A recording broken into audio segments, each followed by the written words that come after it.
Donc, la maison des maths, comment pourrait-on la résumer? Eh bien, c'est un endroit en fait qui a comme vocation de susciter les STEM. Donc, ce qu'on appelle les STEM, c'est toutes les études qui concernent les sciences, les technologies, engineering et mathématiques.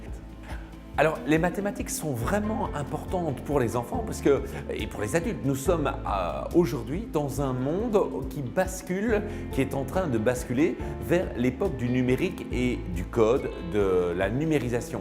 Donc, il est à l'intérieur de tout ce numérique, il y a des algorithmes et les algorithmes, ce sont la base finalement des mathématiques.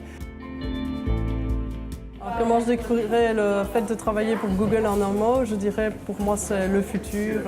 Je travaille dans le data center comme programme manager pour l'Europe, pas uniquement pour le site belge mais aussi pour les autres sites européens. Mon travail implique beaucoup d'analyses, des analyses au niveau business, des analyses au niveau opérationnel, au niveau maintenance.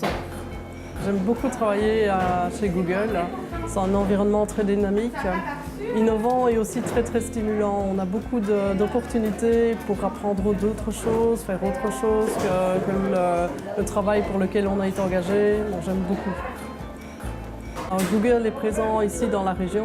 La région offre différents avantages. Déjà des avantages au niveau place, au niveau surface. Il faut une certaine surface pour pouvoir installer des data centers. Je pense aussi que Google permet, qui vient s'installer en Belgique, Google permet aussi la création d'emplois ici dans la région. Aussi, nous sommes très proches du canal de Nîmes que nous pouvons utiliser pour refroidir les installations.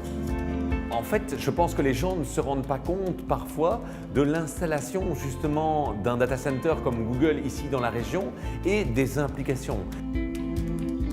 Ce sont les premiers à l'avoir encouragé aussi de façon concrète par une bourse. Et donc, si le data center de Google n'était pas venu s'installer à Saint-Guilain, il est évident qu'aujourd'hui, il n'y aurait pas de maison des maths.